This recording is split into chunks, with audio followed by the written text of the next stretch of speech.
Everybody remembers movies like Avengers Endgame making billions of dollars, but here's the thing.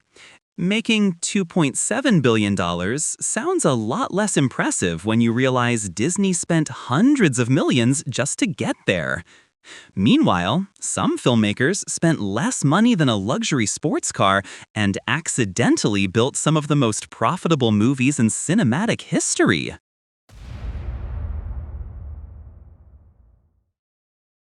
Hollywood loves talking about box office.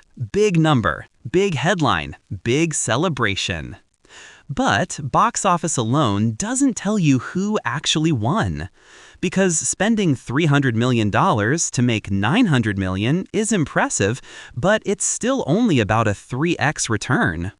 The real monsters are the movies that spent thousands and made millions. The movies that spent millions and made hundreds of millions. The movies that basically walked into a casino with bus fare money and left owning the building. So today, we're looking at some of the most profitable movies ever made.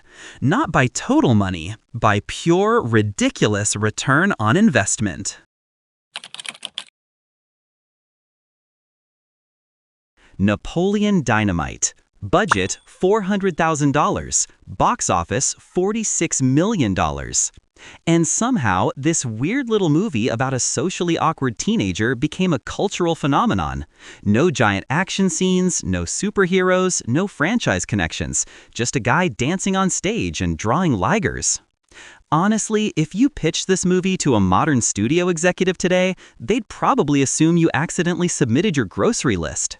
Yet audiences loved it. Vote for Pedro shirts were everywhere. People quoted the movie endlessly.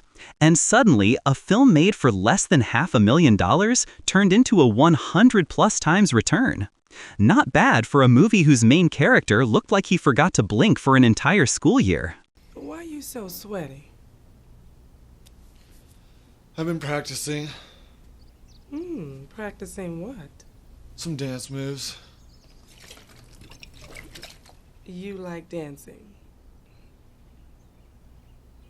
Mad Max. Budget around $350,000. Box office around $100 million. Before George Miller became the guy making Fury Road, he was basically making action movies with whatever he could find lying around. The production was so low budget that they used real biker gangs, real locations, and stunts that would probably trigger 17 insurance investigations today.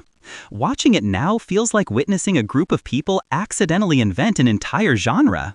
Post-apocalyptic cinema basically owes this movie rent money. And the craziest part? For years, it held the Guinness World Record as the most profitable movie ever made.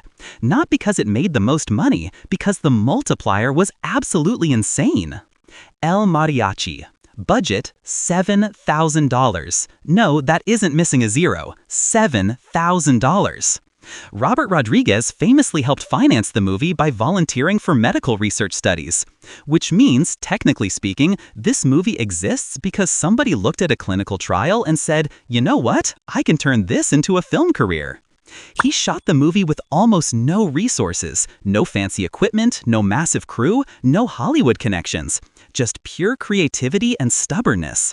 And somehow, that $7,000 investment became a global success story that launched an entire career.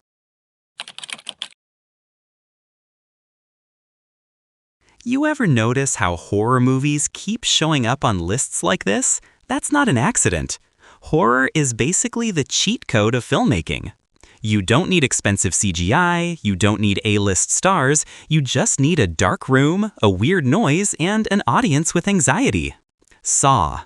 Budget $1.2 million. Box office $103 million. The first Saw movie was basically two guys stuck inside a filthy bathroom. That's the movie, that's the pitch, and somehow it launched one of the biggest horror franchises ever.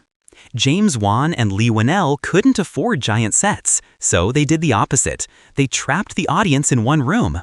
The result? A movie so effective that it created an annual Halloween tradition that lasted for years. Not bad for a film where most of the budget probably went toward making viewers permanently afraid of rusty metal objects. The Gallows. Budget $100,000, box office $43 million. Critics absolutely destroyed this movie, and yet it still printed money. Which honestly might be the most horror movie thing ever, because horror audiences and critics sometimes feel like they watched completely different films. The found footage style kept costs tiny, the marketing did the heavy lifting, and somehow a movie with one of the roughest critical receptions imaginable still delivered over 400 times its budget. Hollywood executives probably looked at those numbers and started breathing heavily into spreadsheets. Job on the gallows. Will you make a copy for us as well? I'll have to figure out how to do this.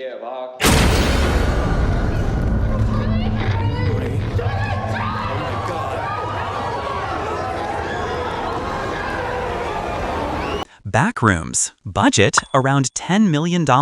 Box office over $200 million worldwide. This one is fascinating because it feels like the future arriving in real time. A24 handed a feature film to creator and YouTuber Kane Parsons, a guy who became famous making Backrooms videos online. Think about how insane that would have sounded 10 years ago. A major studio essentially looked at YouTube and said, yeah, let's give that guy a movie. And it worked, because audiences already knew the concept, already knew the world, already knew the nightmare fuel. The movie didn't build a fandom, it inherited one. These aren't just profitable movies, these are statistical anomalies, the kind of movies that make studio accountants stare into the distance for several minutes. The Blair Witch Project. Budget around $60,000. Box office $248 million. This wasn't just a movie, it was one of the greatest marketing campaigns ever created. The internet was still young, fact-checking wasn't instant, and people genuinely wondered whether what they were watching was real. The filmmakers basically convinced audiences they weren't buying tickets to a horror movie, they were buying tickets to evidence, and it worked spectacularly.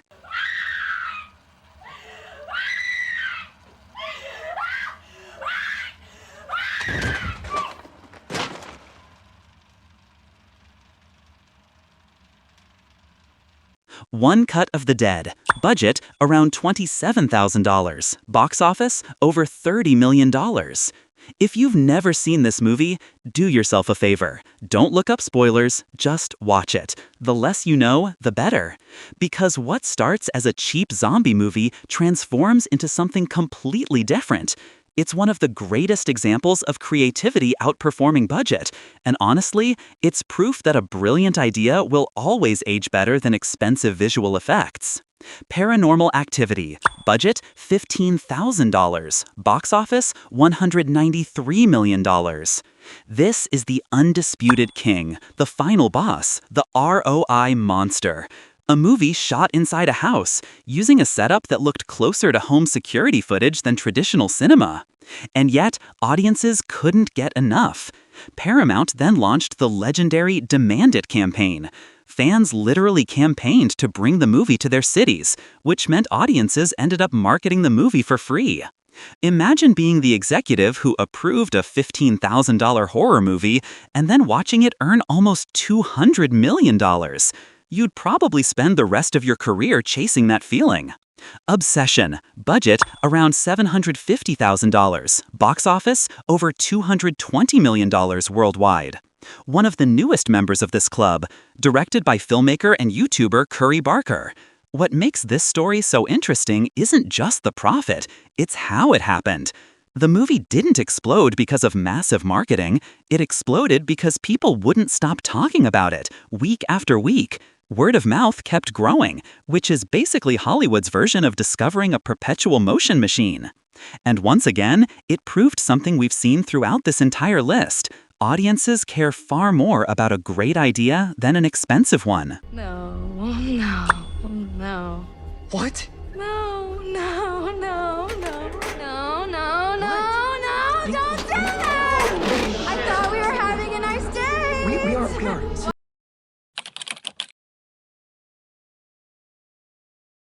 And that's the part Hollywood keeps forgetting. The most profitable movies in history weren't usually the biggest. They weren't the safest. And they definitely weren't the most expensive. They were creative, resourceful, and sometimes completely insane. Because while billion-dollar blockbusters grab headlines, the real legends are the filmmakers who looked at an empty bank account and somehow found a way to beat the system anyway. And honestly, there's something incredibly inspiring about that. Because somewhere right now, a filmmaker with a camera, a laptop, and a ridiculous idea is probably working on the next movie that'll end up on a list like this. If you enjoy movie deep dives, Hollywood breakdowns, and behind-the-scenes industry analyses like this, don't forget to subscribe and ring the bell. And let me know, which low-budget movie shocked you the most? I'll see you in the next one.